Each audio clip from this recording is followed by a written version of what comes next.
If we are starting with red hair and wanting to go blue, I would honestly recommend removing and dissolving some of this artificial red pigment out of your hair before coloring with the blue pigment, because best case scenario, if it's the same value, it's probably just going to turn purple on its own because mixing red and blue creates purple. So if you want to be super lazy and get purple hair from red hair, just put blue pigment over the top of it as long as it's the same value, and it will shift this red over to more of like this purpley color. But if we're wanting more of like an electric blue, a neon blue, or a pastel blue, we have to dissolve the pigment out of the hair to a lighter value so that this red doesn't take over our lighter blue formula. And when you do try to dissolve artificial red pigment out of your hair, it most likely just kind of shifts to a lighter value without actually shifting in tone over to that pale yellow like virgin hair would lift. And depending on the brand of red hair color that you have on your hair, sometimes it will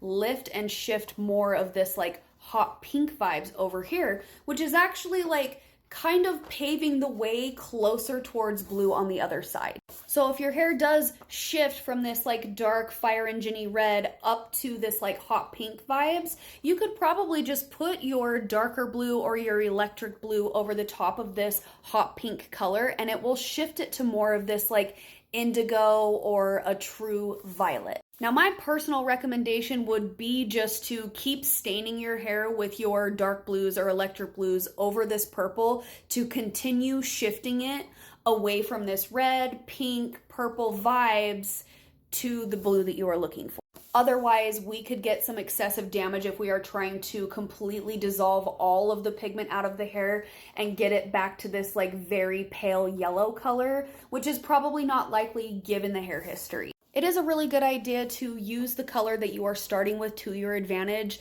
and formulate your color accordingly to shift your hair where you want it to go. And having the expectation that when you mix red and blue together, it's going to create a purple shade, just use that to your advantage. And I would rather just go purple first and then continually shift towards blue.